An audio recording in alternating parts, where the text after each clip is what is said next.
خب سلام عرض میکنم خدمت همگی. من امیرحسین پهلوانی هستم، دانشجوی رشته داروسازی و در شرف فارغ التحصیلی.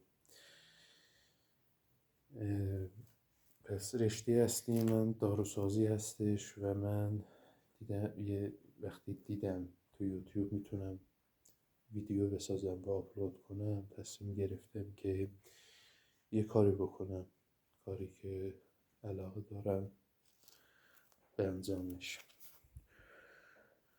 من قصد دارم که راجع به داروها صحبت کنم، داروهای مختلفی که حالا چه تو داروخونه باشون برخورد میکنم، چه تو رفرنس ها باشون برخورد میکنم، با اسم داروها، با عوارض جانبیشون، کنتراندیکاسیونشون، بعد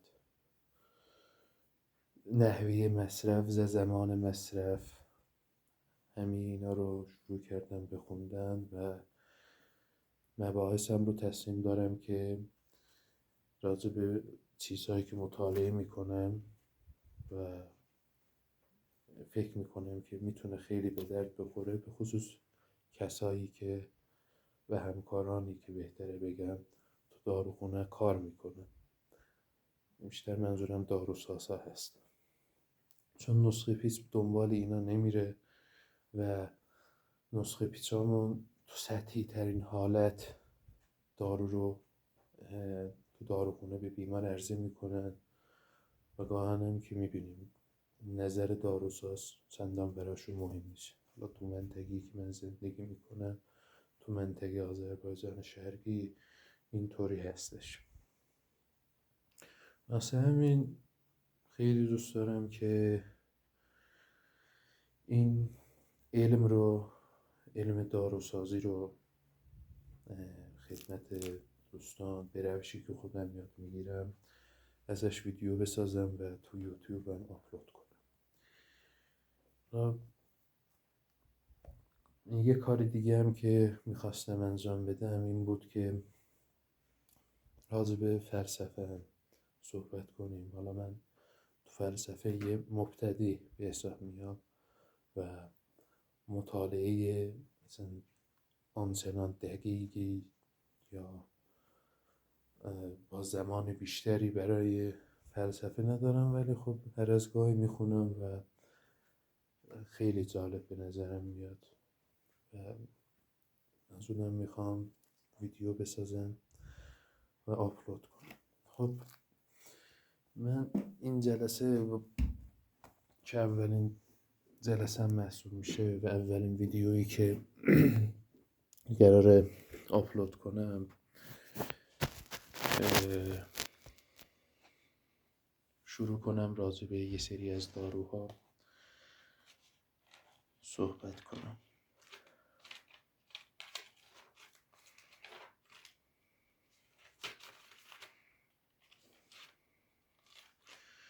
خب دوستان، من اولین مبحثی که انتخاب کردم راجع به داروهای کنتراسپتیو های خوراکی ترکیبی هست، یا همون داروهای پیشگیری از بارداری هورمونی ترکیبیمون هست که اصطلاحاً بهش میگیم Combined Oral Contraception که به اختصار میشه COC ها.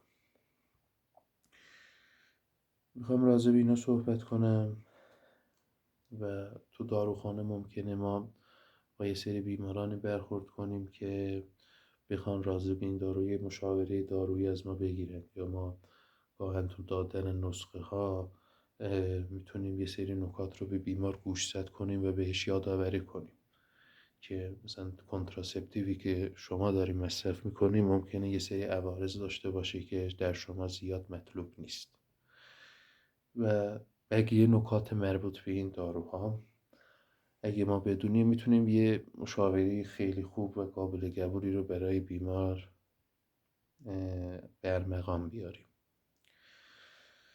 خب استفاده از داروهای کنتراسپتیو خوراکی ترکیبی یکی از روش‌های بسیار بسیار موثری تو پیشگیری از بارداری است.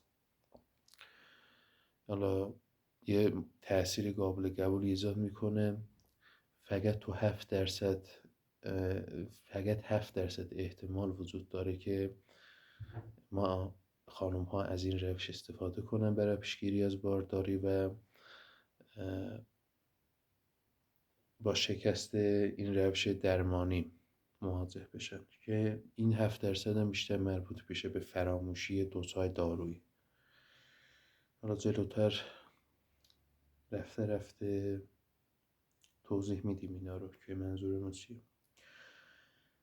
خب ما باید چند تا فاکتور رو در نظر بگیریم برای انتخاب کنتراسپتیو مناسب برای بیمار.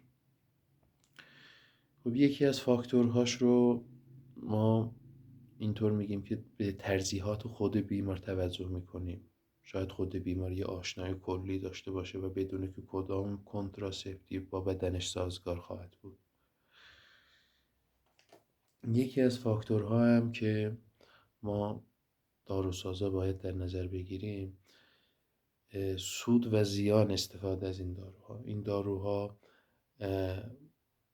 در هر حالت یکی از داروهای نسبتاً با عارضه جانبی بالا هستن و ما میتونیم سود و زیان اینها رو بیشتر بر اساس سود و زیان، اینکه سود مصرف این داروها بیشتر از زیانشون هست، در نظر بگیریم و اون دارو رو انتخاب کنیم. پس ما یه ارزیابی میکنیم از نظر سودمند بودن برای بیمار یا زیان و مضر بودن برای بیمار.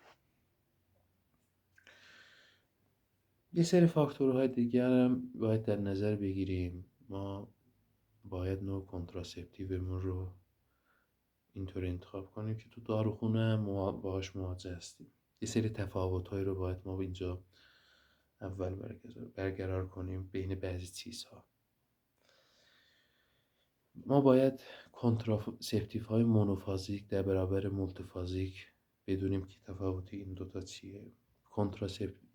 کنتراسپتیو هایی که به روش چرخی قرار مصرف کنه بیمار، یا به صورت دائمی مصرف کنه یا با چرخی طولانی مدت مصرف کنه، اینو در نظر میگیریم.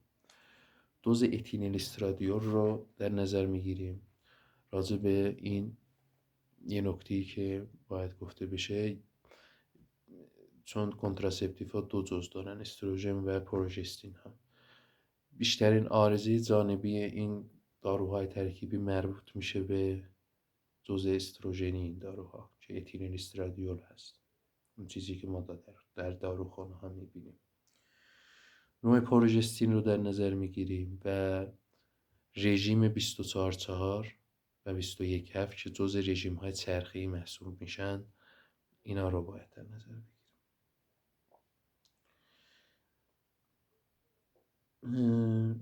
مکانیسم اثر این داروها، حالا یه نگاه کلی رو میخوام راجع به مکانیسم اثر این داروها رو در نظر بگیریم و من دیگه نمیخوام وارد بحث فیزیولوژیک بشم و دوستان پیشنهاد میکنم که راجع به فیزیولوژیک کلی قاعدگی یه مطالعه داشته باشن. خیلی آسونه ولی نمیخوام وقتی ویدیو رو صرف این کنم. هر کسی علاقه داشت و به نظر من نیاز هست یه چرخه قاعدگی رو مطالعه کنه. حالا خانم ها که فکر نکنم با این مسئله زیاد مشکلی داشته باشه، ولی آقایونی که با سیستم فیزیولوژیک خانم ها آشنا نیستن به صورت ریزبینانه، یعنی مثلا میدونن که شما قاعدگی 28 روزه، یه خانمی میاد یه هفته 5 روز خونریزی داره که اونو میگیم دوره پریودی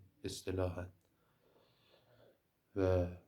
ولی اینکه کدوم هورمون ها آزاد میشن و چه اتفاقی میفته، چه پروسه‌ای طی میشه که GnRH، حالا یه توضیح میگم، GnRH که از هیپوتالاموس ترشح میشه و روی هیپوفیز پیشین تاثیر میذاره و اونا هم هورمون های گونادال که FSH و LH هست، اونا رو آزاد میکنه. بعد این FSH تو دوره 14 روزی اول که مرحله فولیکولار ما میگیم بهش، میاد روی فولیکول هایی که تو تخمدان حضور دارن روی اونا تاثیر میگذاره و وقتی به یک پیکی میرسه یک فولیکول بالغ و غالبی اونجا پیش میاد و این فولیکول غالب میاد استروژن ترشح میکنه و وقتی این استروژن ترشح میشه اولین اثری که میذاره یه اثر فیدبک منفی هستش روی هورمون های گونادال که GnRH محسوب میشه و LH و FSH و بیشترین اثرش هم روی FSH هستش، یعنی استروژن میره FSH رو بیشتر مهار میکنه که پس همینجا بگیم که یکی از مکانیسم های اصلی جز استروژنی این داروها اینه که به طور اختصاصی FSH رو مهار میکنه و وقتی که FSH کاهش پیدا میکنه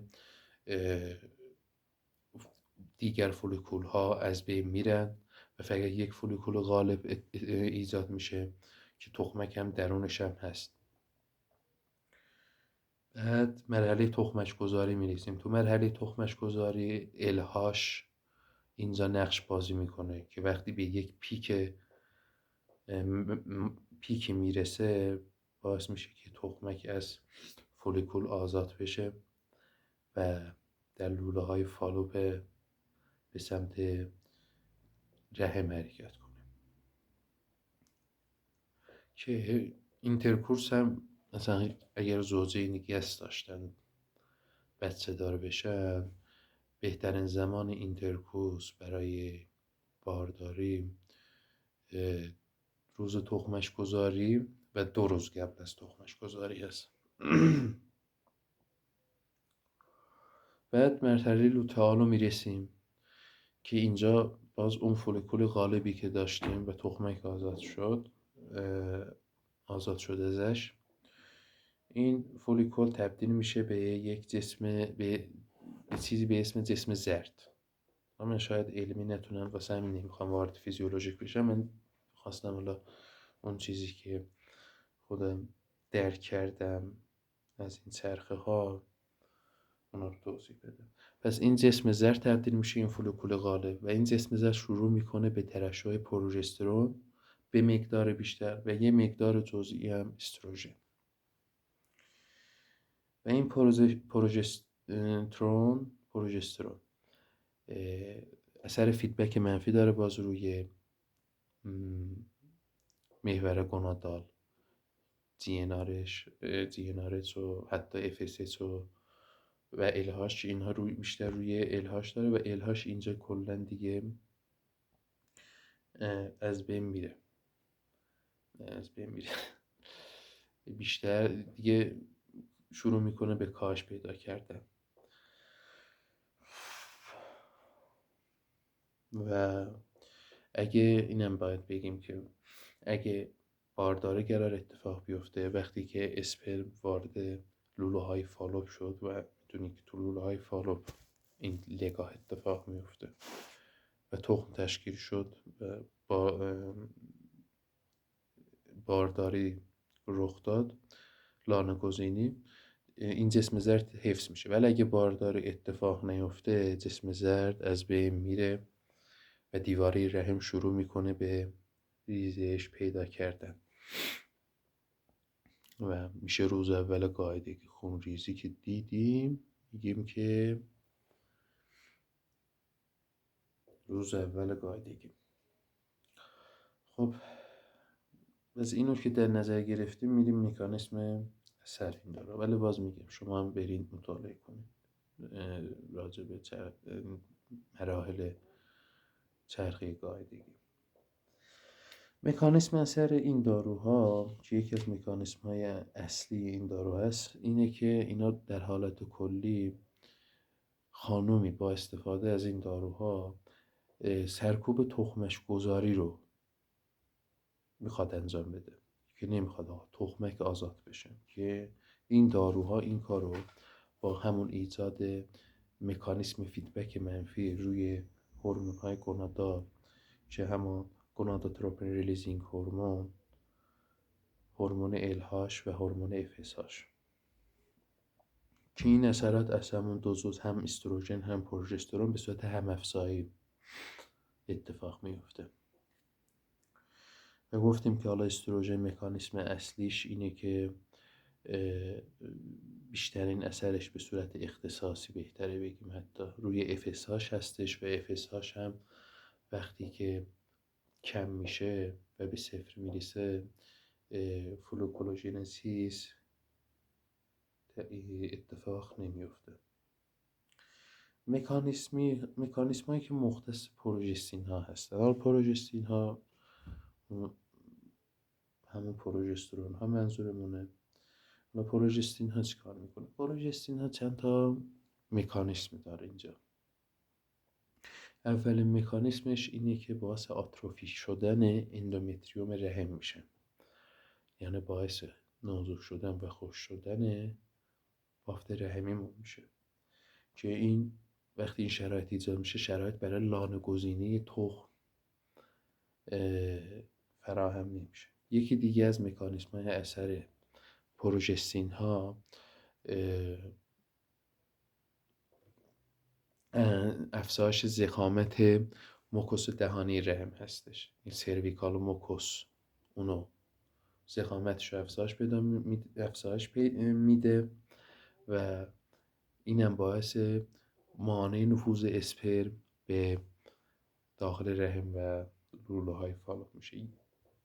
سومین اثری که پروژستین ها دارن اختلال در حرکات پریستالسیس لوله های رحمی هستش که ما اونجا یه سری حرکات پریستالتیک داریم که باعث میشه که تخمک به سمت لوله های فالوپ حرکت کنه که این باعث اختلال در زمان لگاه اسپرم با تخمک میشه. یعنی نتیجهش اینه اسپرم خودش میتونه حرکت کنه ولی تخمک وسیله‌ای برای حرکت نداره و مجبوره با همون حرکات پریستالسیس به سمت رحم حرکت کنه و تو مسیرش هم با اسپرم لگاه انجام بده. ولی این وقتی که این اختلال ایجاد میشه، تخمک به موقع به اسپرم نمیرسه. اینطور بگیم حالا بهتره. و یه مکانیسم مشترکی که دارن، هم استروژن هم پروژسترون، تخمک گذاری رو مهار میکنن که اینم واضحه، چون که تخمک گذاری زمان اتفاق میفته که هورمون LH به یک پیک برسه و تخمک آزاد بشه. و ولی وقتی که هم استروژن و هم پروژسترون به صورت هم‌افزایی باعث ایجاد فیدبک منفی روی محور گونادال میکنن و باعث میشه که GnRH و LH ترشح نشه، تخمک گذاری هم جلوشو میگیره.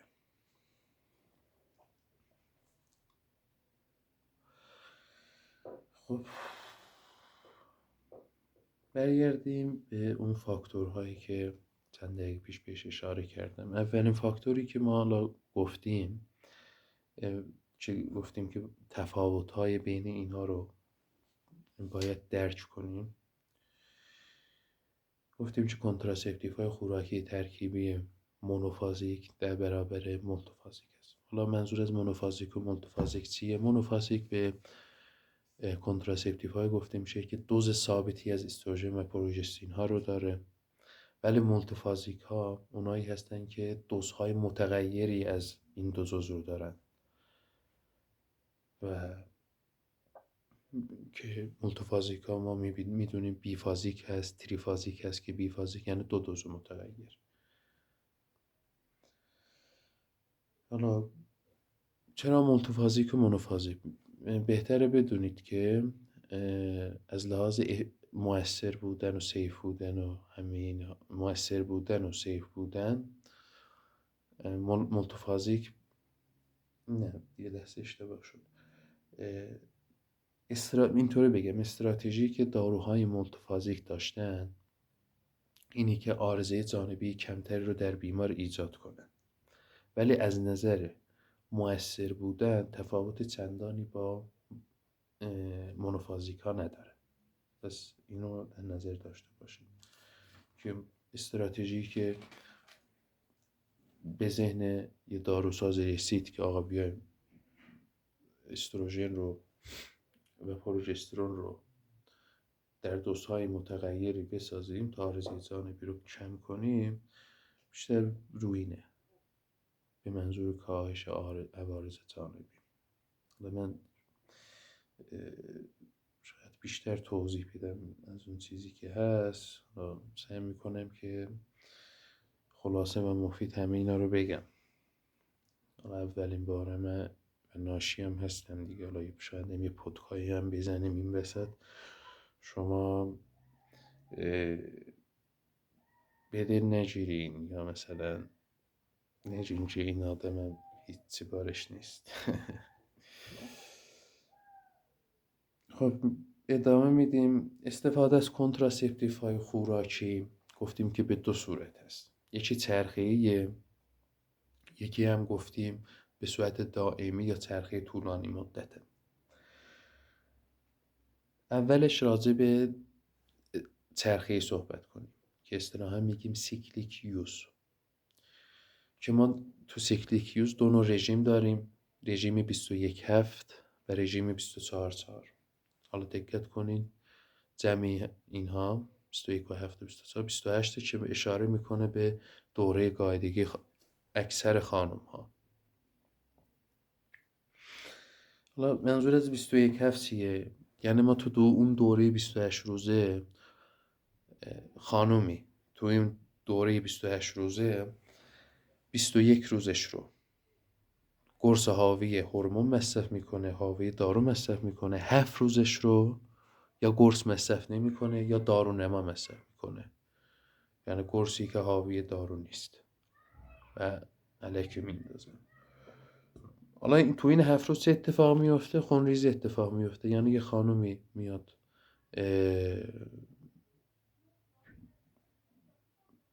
خونریزیش رو بعد 21 روز به انجام میرسونه. ببخشید من مجبور شدم اینجا ویدیو رو قطع کنم. پس گفتیم که سیکلیک یوز دو نوع رژیم تو سیکلیک یوز داریم که یکیش 21 هفته یکیش هم 24/4.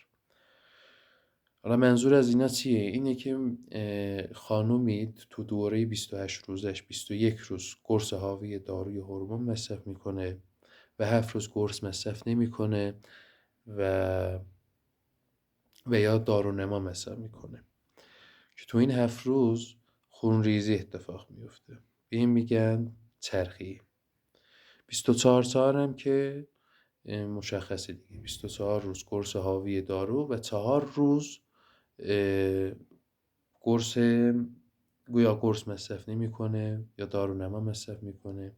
و تو رژیم 24/4 هم تو اون 4 روز دوز پایینی از استروژن هم میتونه مصرف کنه. ولی در حالت کلی 4 روز دارونما مصرف میکنه و 24 روز دارو مصرف میکنه. دومین روش استفاده روش دائمی هست که کنتینیوس یوز گفته میشه، که اینم دو نوع رژیم هست، رژیم دائمی و رژیم با چرخه طولانی. رژیم های چرخه طولانی و چرخه های مداوم و دائمی این فرصت رو به بیمار میده که زمان خونریزیش رو خودش تعیین کنه. حالا اینکه جلوی خونریزی رو بگیره،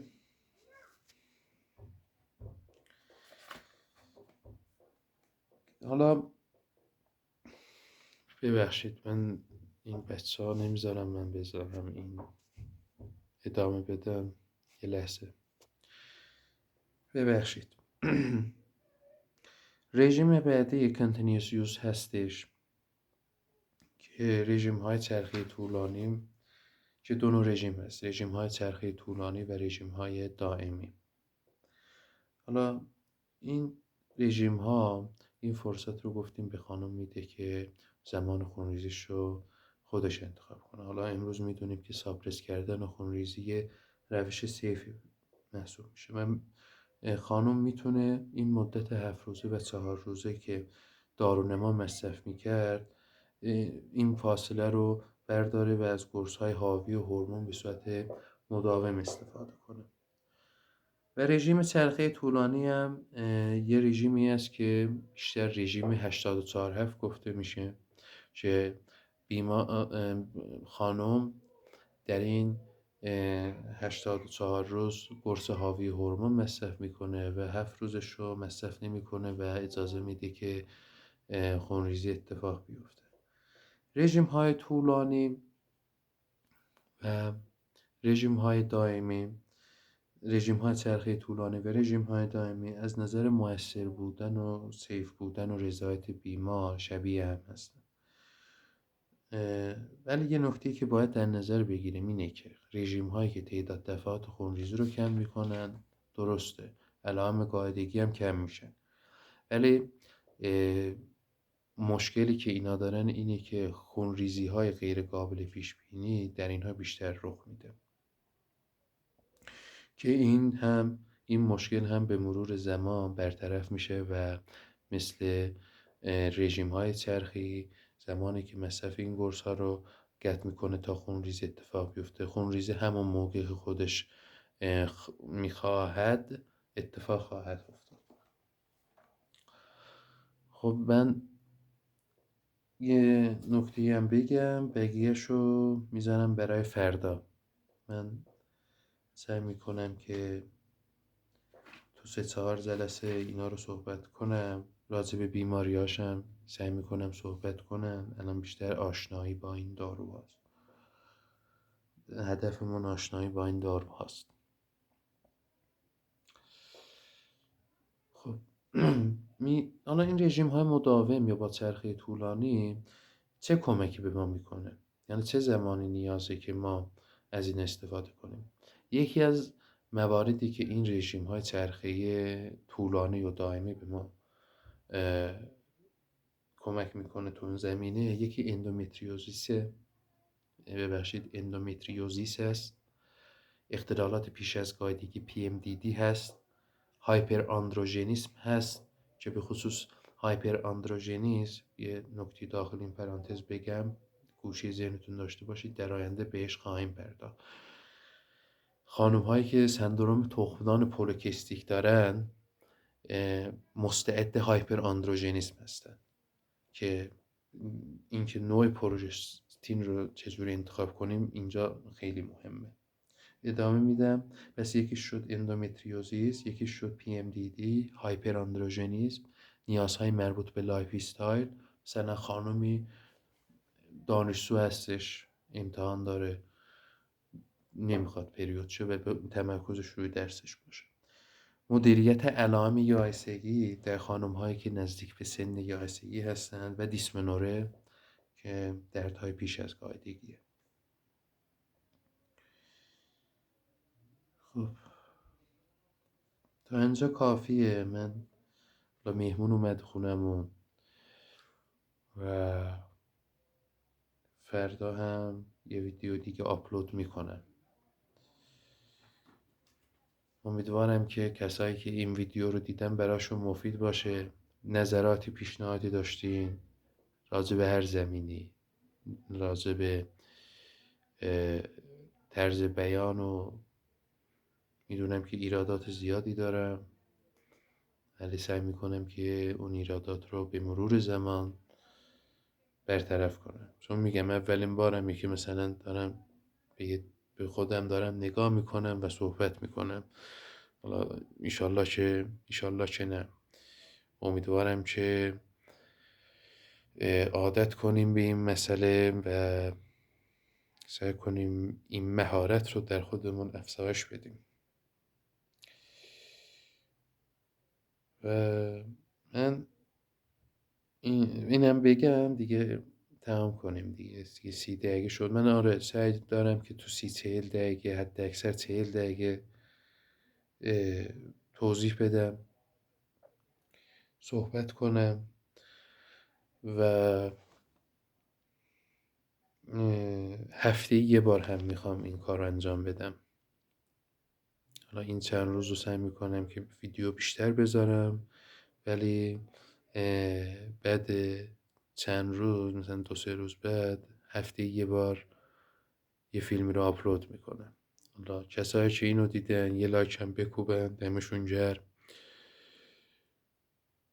امیدوارم تو شادیاتون جبران کنیم. همیشه شاد باشین و همین دیگه. خب شبتون بخیر، به امید دیدار.